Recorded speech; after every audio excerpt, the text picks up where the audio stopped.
Indian thoughts തിളങ്ങുന്ന ചിറകുകൾ പരമ്പരയിലേക്ക് സ്വാഗതം. എപ്പിസോഡ് 30. പിച്ചക്കാരെന്തിന്. ഞാൻ ജോസഫ് മറ്റപ്പള്ളി. നല്ല ഉൾക്കാഴ്ചകൾ തരുന്ന മികച്ച സന്ദേശങ്ങൾ എൻ്റെ അധ്യാപകർ മിക്കപ്പോഴും തരാറുണ്ട്. സങ്കടം എന്താണെന്ന് ചോദിച്ചാൽ ഇതൊന്നും ജീവിതത്തിൽ കാര്യമായ വ്യത്യാസം ഉണ്ടാക്കുന്നില്ലെന്നാണ്. അറിവിൻ്റെ ഖജനാവുകളായ ജ്ഞാനികളുടെ നാടാണ് ഭാരതം. അറിവെന്ന് പറയുന്നത് സൂഫി ബുദ്ധിസ്റ്റ് സന്യാസികളുടെ മാത്രം കുത്തകയുമല്ല. ആ കാലഘട്ടത്തിലെ വലിയൊരു ജ്ഞാനിയും വിശുദ്ധനുമായിരുന്ന ഒരാളെപ്പറ്റി തുളസീദാസ് കേൾക്കാനിടയായി. കവിയും ജ്യോതിശാസ്ത്രജ്ഞനുമായിരുന്ന റഹീം 16-ാം നൂറ്റാണ്ടിൽ ജീവിച്ചിരുന്ന ആളാണ്. മംഗോൾ ചക്രവർത്തിയുടെ സദസ്സിലെ നവരത്നങ്ങളിൽ ഒരാളുമായിരുന്നു റഹീം. ദാനം കൊടുക്കുമ്പോൾ അപരൻ്റെ മുഖത്ത് നോക്കാറില്ലായിരുന്നു അദ്ദേഹം. ഈ സ്വഭാവത്തെ പരാമർശിച്ച് തുളസീദാസ് ഒരു കവിത തയ്യാറാക്കി റഹീമിന് അയച്ചു കൊടുത്തു. അതിങ്ങനെയായിരുന്നു: അല്ലയോ മനുഷ്യ, ഈ സ്വഭാവം താങ്കൾക്ക് എങ്ങനെ കിട്ടി? ദാനം ചെയ്യാൻ കൈ മുകളിലേക്ക് പോകുമ്പോൾ താങ്കളുടെ കണ്ണുകൾ അടഞ്ഞു പോകുന്നു. അതിന് റഹീം മറുപടി കൊടുത്തു: രാവും പകലും ലോകം പറയുന്നത് അതാണ് ദാതാവെന്നാണ്. അങ്ങനെ ചിന്തിക്കാൻ എനിക്ക് ലജ്ജയായതുകൊണ്ടാണ് ഞാൻ എൻ്റെ കണ്ണുകളടച്ച് താഴേക്ക് നോക്കുന്നത്.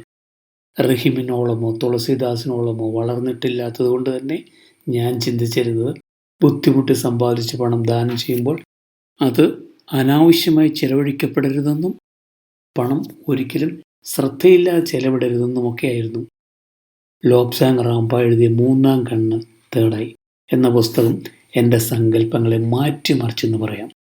കഥ ഇങ്ങനെയാണ്: റാംപ ഉന്നത പഠനത്തിനായി ഒരു ബുദ്ധിസ്റ്റ് ജ്ഞാനിയെ സമീപിക്കുന്നു.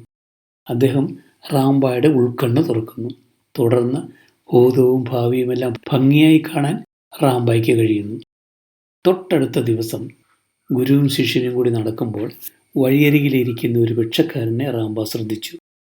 റാംപ നോക്കിയപ്പോൾ സ്വന്തമായി ഒരു 2-നില കെട്ടിടമുള്ള ധനവാനായ ഒരാളാണതെന്ന് മനസ്സിലായി.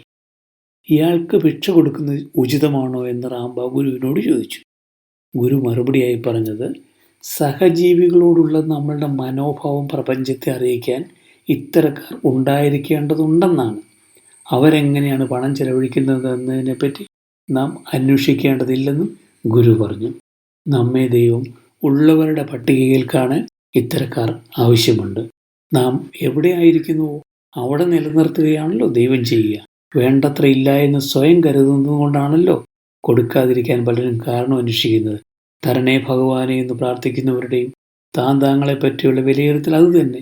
എത്ര പണം സേഫിലുണ്ടെങ്കിലും ദൈവത്തിൻ്റെ മുമ്പിൽ ഇല്ലാത്തവരുടെ പട്ടികയിലും ഉള്ളതെടുക്കപ്പെടുന്നവരുടെ പട്ടികയിലുമായിരിക്കും ഇവരെന്ന് ഉറപ്പു പറയാം. അതിനുശേഷം സംഭാവന കൊടുക്കുന്ന പണം ഓരോരുത്തരും എങ്ങനെ ചെലവഴിക്കുന്നു എന്നതിനെപ്പറ്റി ഞാൻ ചിന്തിച്ചിട്ടേയില്ല.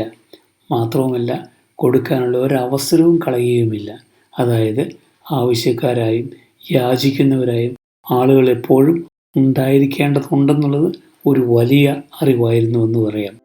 നിർബന്ധമായി ഒഴിവാക്കിയൊരു കാര്യം ഇല്ലാത്തത് കൊണ്ടാണ് തരാത്തതെന്നുള്ള പ്രസ്താവനയാണ്. ഉള്ളവന് സമൃദ്ധിയായി കൊടുക്കുകയും ഇല്ലാത്തവൻ്റെ കയ്യിൽ നിന്നുള്ളതും കൂടി എടുക്കുകയും ചെയ്യുന്ന ഈശ്വരൻ കേൾക്കെ ഞാൻ ഇല്ലാത്തവനാണെന്ന് പറയുന്നത് അപകടകരം തന്നെ. നന്ദി. വീണ്ടും കാണാം.